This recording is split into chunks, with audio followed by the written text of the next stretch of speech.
दोस्तों बस तुम मेरी वीडियो को 5 मिनट जरा बैठ के देख लो और मैं ये वादा करता हूँ कि तुम इस वीडियो को पूरा देखोगे, क्योंकि ये कहानी है एक ऐसे क्रेजी साइंटिस्ट की जिसने दुनिया की सबसे पावरफुल ड्रग बनाई और इसको मार्केट में लॉन्च कर दिया, जिसको खाने के बाद इंसान को किसी किस्म का भी दर्द महसूस नहीं होता था। और ये ड्रग्स देखते ही देखते पूरी दुनिया में ग्लोबली ट्रेड होने लग गई, जिसको हर एज का ग्रुप का बंदा इजीली खा सकता था। फिर आज से ठीक 3 साल पहले ये क्रेजी साइंटिस्ट कहीं गायब हो जाता है और जब लौटता है तो इसका खाली एक ही मकसद था कि किसी न किसी तरह इस दुनिया के इंसानों को इस दुनिया से ही मुक्ति दिला सकूं। और फिर हमें हमारे हीरो एक्सेल को दिखाया जाता है, जिससे मिलने के लिए एक और लेडी आती है जिसका नाम हर्ष है। एक्सेल हर्ष को देखकर इसे पूछता है कि हे मिस, क्या मुझे जानती हो?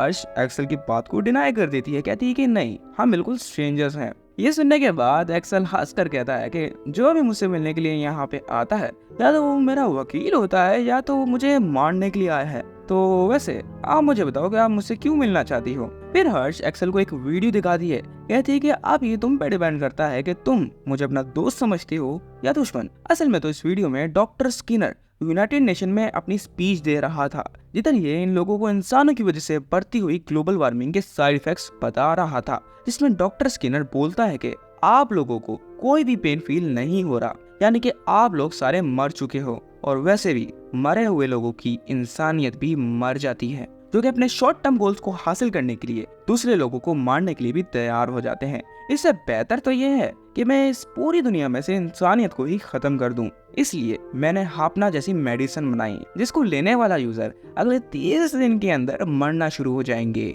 सो आपके पास खाली 30 दिन है, सो एंजॉय योर लाइफ। लेकिन हाँ, अगर मुझे किसी ने इस 30 दिनों के अंदर ढूंढ लिया तो मैं इसको हापना का क्योर दे दूंगा। ये सुनने के बाद हर्ष एक्सेल से डील करने लगती है, कहती है कि एक्सेल, अगर तुम चाहो तो मैं तुम्हें यहाँ से आजाद करा सकती हूँ। एक्सेल हंस के कहता है कि यानी कि तुम्हें सच में लगता है कि तुम मुझे यहाँ से आजाद करा सकती हो? क्योंकि पीछे से तो एक पुलिस ऑफिसर एक्सेल के पास आने लगता है, कहता है कि बच्चे, तेरा टाइम पूरा हो गया, चल उठ। तो फिर क्या था दोस्तों, एक्सेल साहब खड़े होते हैं और पुलिस ऑफिसर को मारकर उसकी बंदूक उठा लेता है और हर्ष पे तान लेता है, जिसको देखने के बाद पुलिस ऑफिसर डर के मारे एक्सेल के हैंडकफ्स को खोल देते हैं और फिर एक्सेल साहब कुछ पुलिस ऑफिसर को मारते हुए जेल से भाग जाते हैं। और दूसरी तरफ से हर्ष एक ब्लैक अफ्रीकन मैन जिसका नाम डॉग है उसको कॉल करती है और बताती है कि एक्सेल भाग गया है, जिसको सुनने के बाद डॉग हर्ष को रिसीव करने के लिए आता है। हर्ष को रिसीव करने के बाद हर्ष अलीना को कॉल करती है और इसको एक्सेल को पुलिस से पहले ढूंढने का ऑर्डर देती है।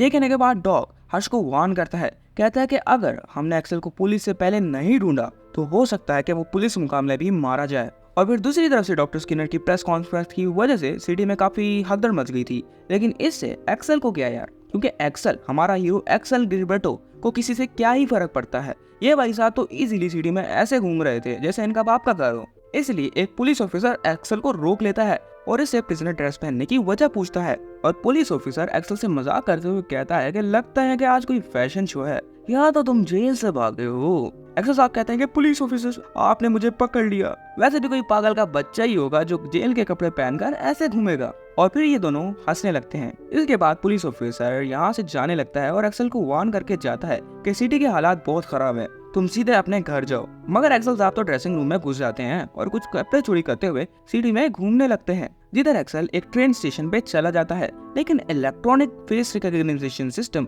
एक्सेल को आइडेंटिफाई कर लेता है और एक्सेल को सरेंडर करने को बोलता है, जिसको सुनने के बाद एक्सेल साहब वहाँ पे कुछ पुलिस ऑफिसर्स को मारते हुए दोबारा से भागना शुरू कर देते हैं। मगर पीछे से तो कुछ ड्रोन एक्सेल का पीछे करने लगते हैं। इसी वजह से एलेना को भी एक्सेल की करंट लोकेशन पता चल जाती है और फिर अलीना ये इन्फॉर्मेशन अपनी बाकी टीम मेंबर के साथ शेयर कर देती है। इस इन्फॉर्मेशन को सुनने के बाद डॉग और ग्रेस एक्सेल की बताई हुई लोकेशन पे जाने लगते हैं, जिधर डॉग सबसे पहले तो लीलैंड को रिसीव करता है और उसको बताता है कि एक्सेल भाग गया है। लेकिन भाई साहब, एक्सेल साहब को क्या ही फर्क पड़ता है, ये तो किसी मूवी के हीरो की तरह अपनी सिमरन को बचाने के लिए भाग रहे थे और पुलिस वाले इसके पीछे पड़े हुए थे। इसीलिए एक्सेल कुछ स्टंट्स मारते हुए एक बिल्डिंग पे गिर जाता है, जिधर क्रिस एक्सेल की डायरेक्शन को चेंज करने के लिए इस पे फायर करती है और फिर डॉग को कंफर्म करके बोलती है कि एक्सेल तुम्हारे पास आ रहा है। जिधर एक्सेल की डायरेक्शन चेंज होने के बाद एक्सेल एक बिल्डिंग के टेरेस पे आ जाता है और दूसरी तरफ से डॉग भी यहाँ पे आ जाता है और एक्सेल को सरेंडर करने को बोलता है। लेकिन हाँ यार, मैं आपको एक बात बताना तो भूल ही गया कि दूसरी तरफ से नीलैंड एक्सेल की हरकतों को मॉनिटर करने के लिए आसमान में अपना ड्रोन उड़ाता है। इस ड्रोन को देखते हुए एक्सेल समझ जाता है कि ये एक ट्रैप था। इसीलिए एक्सेल डॉग का ध्यान भटकाने के लिए इधर उधर की बातें करने लगता है, लेकिन डॉग एक्सेल को चुप करवा देता है। कहता है कि चुप करो, वैसे तो फिर तुम यहाँ से कहीं नहीं भाग सकते। ये सुनने के बाद एक्सेल डॉग से कहता है कि डॉग, क्या तुम्हें पता है कि नॉर्मल ह्यूमन होने में कोई भी मजा नहीं आता। और फिर एक्सेल बिल्डिंग से छलांग मार देता है और मर जाता है। जस्ट जोकिंग यार। असल में तो एक्सेल ड्रोन को पकड़कर बच जाता है, जिससे ड्रोन अनबैलेंस होता है, लेकिन एक्सेल ट्रक पे छलांग मारकर बच जाता है और थोड़ा आगे जाते ही ट्रक से उतर जाता है। लेकिन पीछे से क्रिस इधर आती है और कहती है कि वाओ, ये कितना अमेजिंग था, क्या मैं आपके साथ एक सेल्फी ले सकती हूँ सर। और फिर क्रिस एक्सेल के साथ सेल्फी लेने के बहाने के चक्कर में एक्सेल को एक जोरदार करंट मारती है, जिससे एक्सेल बेहोश हो जाता है। एक्सेल के बेहोश होने के बाद ये लोग एक्सेल को अपने हेडक्वार्टर्स ले जाते हैं, जिधर जब एक्सेल की आंख खुलती है तो उसके हाथ में एक हैंड ब्रेसलेट लगा हुआ था। ये देखकर पीछे से बाकी सारे लोग भी इधर आ जाते हैं और फिर हर्ष एक्सेल से बात करने लगती है। कहती है कि एक्सेल, फाइनली अब हम दोबारा से बात कर रहे हैं। इधर एक्सेल हर्ष से इसके बारे में पूछता है, इसलिए हर्ष इसको बताती है कि हम लोग लसरस हैं। ये सुनने के बाद एक्सेल अपने रिस्टबैंड को खोलने की कोशिश करने लगता है, लेकिन रिस्टबैंड नहीं खुलता। जिसके बाद हर्ष एक्सेल को दोबारा से ऑफर देती है। कहती है कि अगर तुम हमारे साथ मिलकर डॉक्टर स्किनर को ढूंढवाओगे तो मैं तुम्हें जेल से आजाद करवा सकती हूँ, वरना तुम वापस से ही वहाँ चले जाओगे। तो बताओ तुमने क्या फैसला किया। मगर एक्सेल हर्ष को कोई भी जवाब नहीं देता। इसके बाद एक्सेल क्रिस की बंदूक निकालकर इस पे तान लेता है और हर्ष से इसके हैंड ब्रेसलेट को खुलवाने को बोलता है। जिसके बाद हर्ष एक्सेल की किसी भी चाल में नहीं आती और एक्सेल को एक जोरदार करंट मारती है, जिससे एक्सेल के हाथ से पिस्टल गिर जाती है।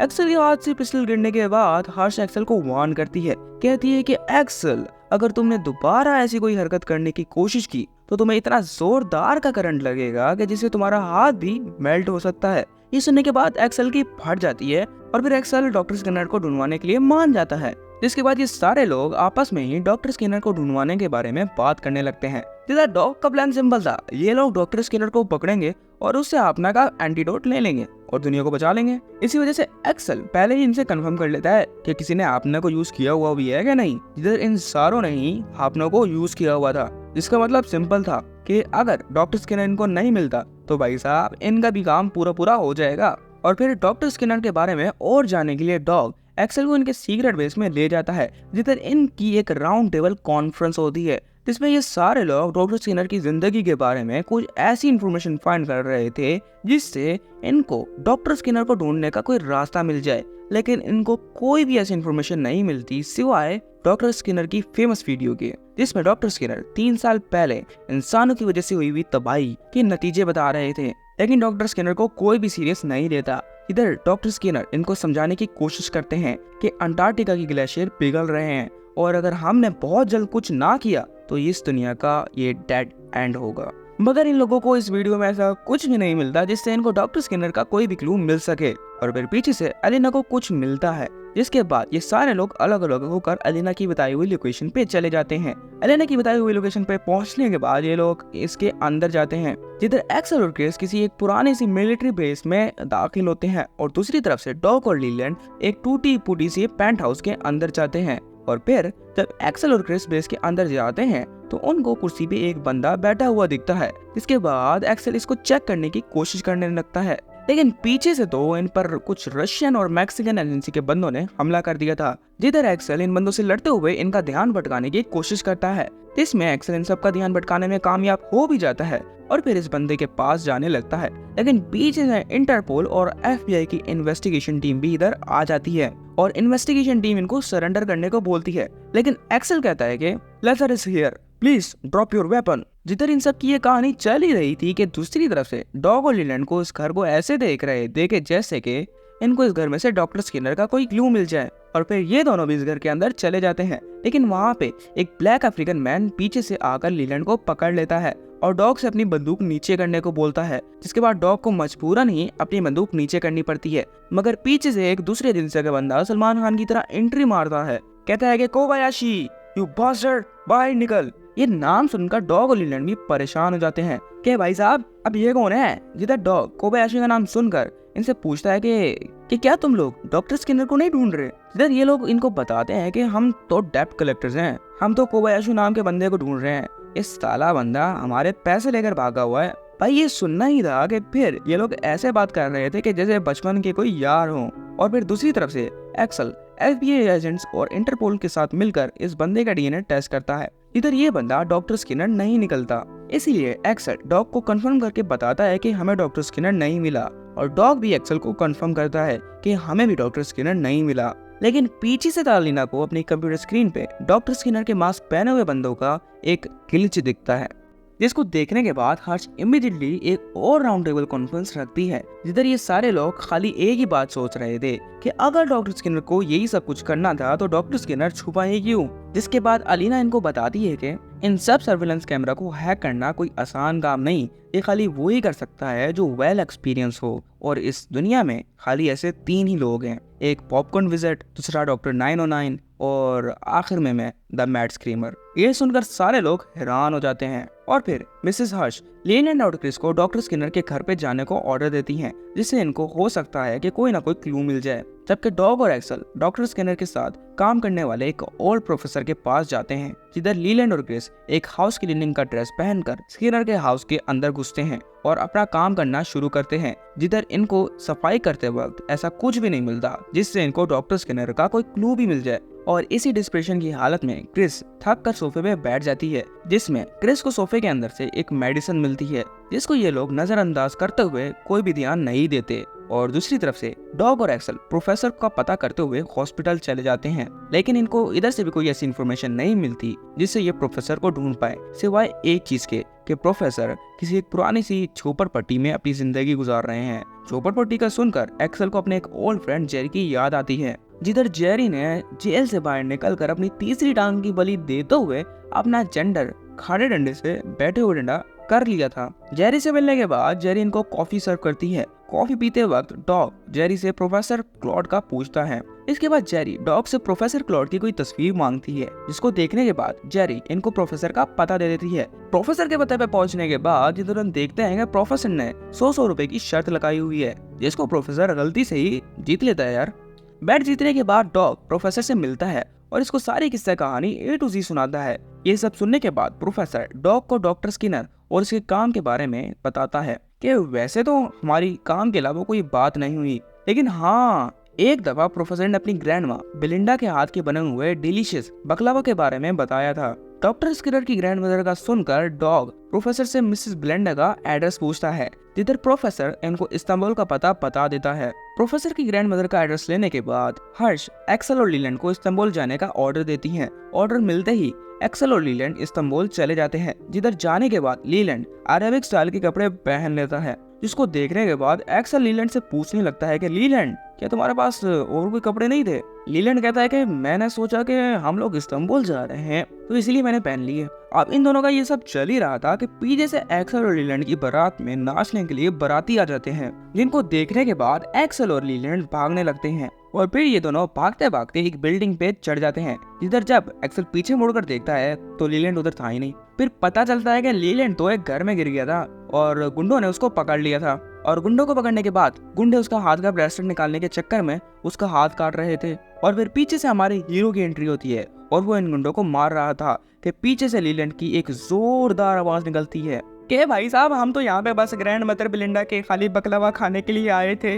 ये सब सुनने के बाद ये गुंडे इनको सही सलामत 207 हड्डियों के साथ मिसेस बिलिंडा के घर छोड़ देते हैं, क्योंकि एक हड्डी मैंने नीचे वाली भी काउंट की थी, जिधर बिलिंडा इनको रिश्वत के तौर पे अपने हाथ के बने हुए बकलावा देती है। जिसके बाद ये सारे लोग भाग जाते हैं और फिर इन लोगों से इन सब चीजों के बारे में माफी मांगती है और अपने हाथ के बने हुए बाकलावा भी सर्व करती है। इसको खाने के बाद ये लोग इनसे डॉक्टर स्किनर का पूछने लगते हैं, लेकिन मिसेस बिलिंडा इनको बताने से पहले इनसे डॉक्टर स्किनर के बारे में पूछने लगती हैं कि वैसे तुम्हें उससे क्या काम है। जिधर एक्सल मिसेस बिलिंडा को ये बताता है कि हम तो एक सीक्रेट एजेंट हैं और हमें हापना के क्योर को फाइंड करने के लिए डॉक्टर स्किनर से मिलना है। ये सब सुनने के बाद मिसेस बिलिंडा थोड़ी सी डर जाती हैं। इसके बाद एक्सल मिसेस बिलिंडा से पूछता है कि वैसे आपने स्किनर को लास्ट टाइम कब देखा था, और फिर मिसेस बिलिंडा इनको बताती है कि मैंने तो स्किनर को आखिरी बार 3 साल पहले देखा था, जिधर जब उसने मुझे ये वीडियो सेंड की थी। इस वीडियो को देखने के बाद इनको इसके अंदर से ऐसा कुछ भी नहीं मिलता जिसमें से इनको डॉक्टर स्किनर का पता चल सके। और फिर एक्सेल को स्किनर पे शक होता है, क्योंकि कोई भी इंसान जो अपनों से प्यार करता है उनको ऐसे ही नहीं अकेला छोड़कर जा सकता। इसके बाद एक्सेल ग्रैंड माँ के रूम में से कुछ ढूंढने लगता है। इधर एक्सेल को एक कैमरा मिलता है जिसको दुनिया के ग्रेट हैकर में से एक हैकर डॉक्टर 909 ऑपरेट कर रहा था।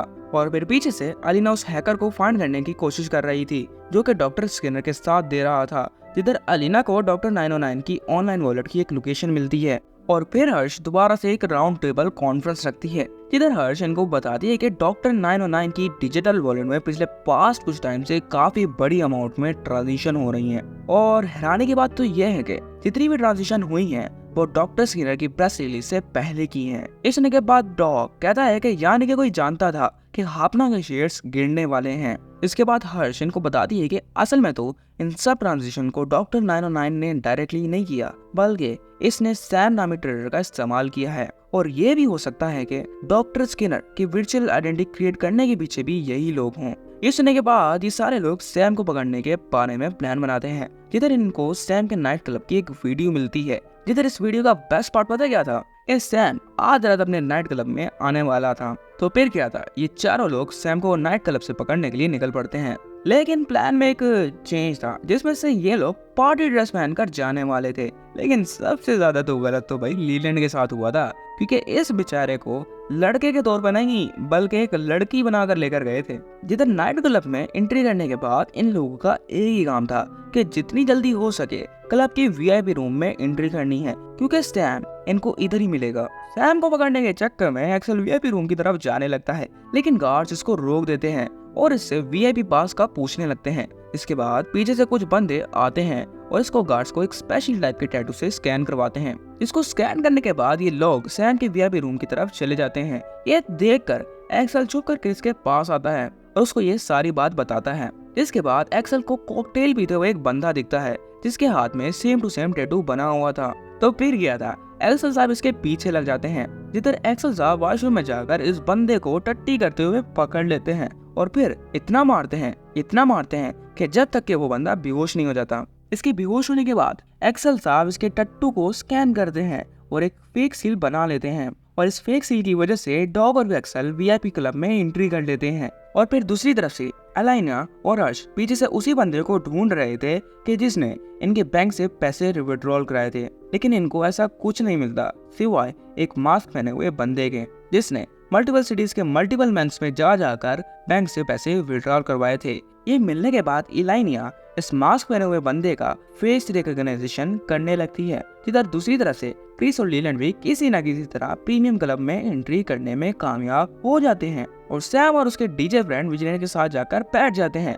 जिधर सैम हापना की कंपनी के स्टॉक मार्केट के शेयर्स को देख रहा था तो क्रिस सैम का इंटेंशन पाने के लिए उससे बात करने की कोशिश करती है। कहती है कि लगता है कि ये सब कुछ हापना की वजह से हो रहा है। स्टॉक मार्केट के शेयर्स को देखते हुए सैम कहता है कि अब इन लड़कियों को इन स्टॉक्स मार्केट के शेयर्स के बारे में क्या ही पता होता है। वैसे भी जब तक दिन करीब आते जा रहे हैं तो कोई ना कोई पागल हापना का क्योर बनाकर खूब मोटा पैसा कमाएगा। इस सुनने के बाद सैम और बाकी सारे जोर जोर से हंसने लगते हैं और सैम क्रिस और लीलैंड के कंधे पे हाथ रखने की कोशिश करता है, लेकिन लीलैंड साइड पे हो जाता है। इसको देखकर विजनी लीलैंड को पकड़कर अपने साथ ले जाता है और कहता है कि मुझे तो बहुत अच्छी लगती हैं वो लड़कियां जिनको किसी ने भी छुआ ना हो। अब इधर इनका ये सारा सीन चल ही रहा था कि पीछे से एक गार्ड इधर आता है और कहता है कि सर कॉन्सर्ट का टाइम हो गया है। इसके बाद विजनी इस गार्ड को ऑर्डर देकर जाता है कि जब तक मैं इधर नहीं आता तो इसको यहाँ से कहीं भी जाने मत देना। और फिर दूसरी तरफ से डॉग और एक्सेल